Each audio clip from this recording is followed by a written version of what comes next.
Good morning, everyone. So today let's talk about a very interesting thing that can happen in your practice where you have a child you're treating. Let's say you're doing orthodontics or even general dentistry, and this child is presented to the practice with one parent, and then the other parents start to mention something on the line that me and my partner are going through divorce or we're divorced, and I want to send the bill also to the other parent, and I wanted to convince the other parent about the treatment. So they're trying to get you involved between their divorce problems, and there is no clarity who is paying for the treatment, who's agreeing to the treatment.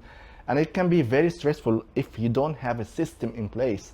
And you need to create a system in place to manage patients or children who are in shared custody or in single custody of separated or divorced parents. It's very, very important. So first, for credibility, my name is Khaled. I have been a dentist for 20 years. I own and run my dental practice, Lakeside Dental Spa in Harvey Bay in Queensland. And I took it from 1 chair to 10 chairs, from 3 staff members to close to 40 staff members over the course of 14 years. And you can check my details below for credibility. If you don't have a system in place to manage that, then you're always going to face a lot of problems, a lot of stressful situations. Number one, think of the child. The child has it's not their fault they are in this situation, and if you have a bit of empathy towards the child, hopefully it will give you enough stamina and enough patience to deal with the situation. So always put the child's interests as number one. Number two, if something was brought up in the consultation about separation or divorce, then I would probably need to discuss with the parent. Maybe I will get the child outside the room and get into we have a kids play area, so I will get the one of my assistants to take the child to the kids play area, or I will keep the child in the chair and just take the parent in a different consultation room and just ask them the question. Okay, I need to understand more about the situation. So just in terms of payments, finance, a lot of things, paperwork I need to give you to fill in, but I need to understand, number one, what is the custody situation, and also number two, is there a court order or not, and we need a copy of it. Why is this important? So let's say you're providing orthodontics or general dental work where there is multiple appointments.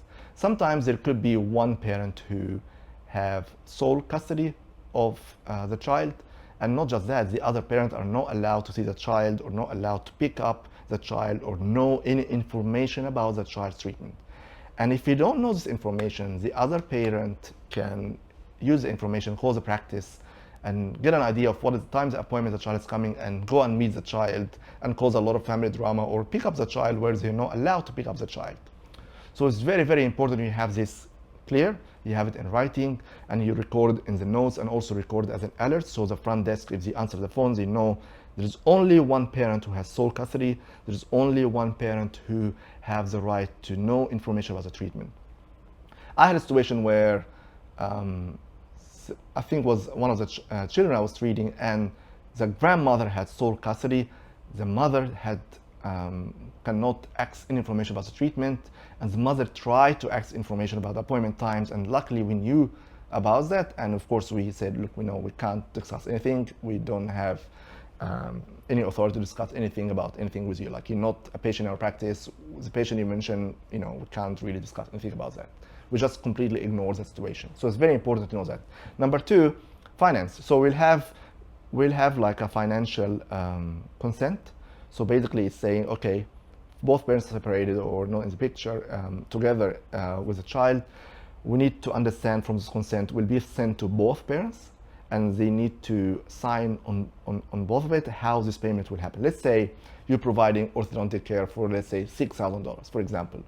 Then they will send them the consent form, like, who's responsible for payment? They might both reply, I'm responsible for 50%, I'm responsible for 50%. Then, okay, once we receive those funds, treatment will start. So each parent will sign $3,000 as a financial consent, and both will pay. Or they might come back, okay, parent one is responsible for full payment, then parent one need to agree and sign and send the money. So never get dragged in a situation where parent one will say, I paid my share, it's your job now to convince the other parent to pay their share, go and chase it up. This is not your job to do that. Your job is to send them both, copy them in emails, send them both financial consents, and once both consents are received, once both payments are received, you can start treatment. If only one payment is received and this parent is asking you to chase parent 2, say, look, very sorry, we have sent all the information. It is their job to chase parent 2 to make sure they finalize their treatment or their payments. Second thing is, sometimes there is a situation where, let's say, parent 1 attends to the consultation, attends to the appointments, and parent 2 does not attend to any appointments. And parent 2 keep asking to call you to question your treatment, question everything you say about your treatment, don't agree with what you're trying to provide, or don't agree with your plan from the beginning. Usually there is sense of problems between two parents, and just parent 2 is just trying to find any fault on parents 1 recommendation that they chose this dentist and they want to use different dentist. You need to clarify this early on with some rules of engagement. And what I will do is, if I send that from the beginning, so let's say you did a consultation with parent 1 and the child, then after that you get an email or a letter or a phone from parent 2 not happy with your plan, saying they don't agree with your plan, I will offer another consultation with parent 2. And if there is any, I will make it very clear, if you're not happy with my plan, I need both your consents. If you don't both sign the consent and you don't, both of you don't agree, I'm not going to start the treatment. So I make it very clear. Second thing is, parent 2 might say, look, I can't come to the appointments, and I need to know everything. I need you to call me after every appointment and tell me what happened to my child and their visit. Again, clarify this early on. What I can provide to you is the appointment times. So your child, let's say, will come every month at certain times. We will notify you of this appointment time. During the visit, we can call you on FaceTime, we can call you on the phone call, put you on speakerphone, and while I'm treating and let's say change the brackets or putting attachment or anything like that, we will explain to you exactly what's happening in each visit. That's your opportunity to attend remotely if you cannot attend face-to-face. Now, if you're not available at this time and you require a separate consultation over the phone to discuss what happened, I can do that, but there will be a fee for that. And clarify your consultation fee. You have to charge a fee.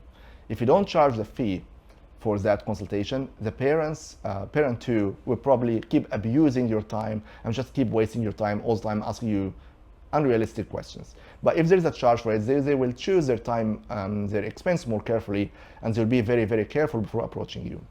Thirdly, you can also let them know if you cannot attend those remote appointments or be available via phone, I'm happy to email you my clinical notes after every appointment. So your notes that you write, usually my DA will write my notes when I let them know what I want to write in the notes.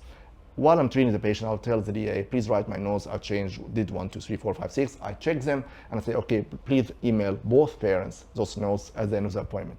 So everything's happening while I'm working. There is no time wastage at the end. There is no reports or lengthy reports. So make sure they attend the appointment with parent 1. If they can't, sometimes there's some issues between two parents, they don't want to attend. Okay, please dial in. We will call you on your phone. We'll put you on the speakerphone or FaceTime so you know exactly what I'm discussing. During the appointment, you have the opportunity to ask questions.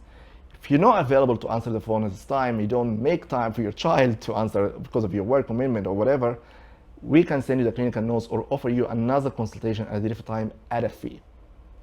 So again, clarify this early on in a consent form. I know it's a lot of hard work, but again, think of the child. Your main aim is to provide the child with the best care, and you gotta feel for them sometimes that it's not their fault they're going through that, and your job is to give them the best care with the available situations that we have. Last thing, sometimes some parents might require reports, especially if there's a history of trauma, child fell off a swing, they're trying to use these reports, probably against the other parent or use you as a witness. Be very, very cautious with that. If you get dragged into a situation, make sure you charge adequate fees for your time, for the reports. If you need a thorough report, sometimes they want to use it in court and they want to use you as a witness. My advice is to be very cautious. So maybe it might be time to talk to the parents about maybe seeing a specialist. You're not trying to give the patient away to a specialist. Some specialists are more equipped to manage those court cases. They have more experience. They know exactly what to write in reports, what to avoid. They're better trained in managing long-term expectation. Let's say, I'll give you an example. Patient was happened before. Patient was under the care of parent 1, and during their care, they fell off a swing or can't remember, fell off the table and knocked the front tooth came out, and they're 8-year-old or something. So one of their adult front teeth. Now, as a specialist pediatric dentist or a special orthodontist, they are equipped with the experience, or even a prosthodontist, to know how much this will cost long term, how much damage it can affect them long term compared to you as a general dentist. So it might be worthwhile.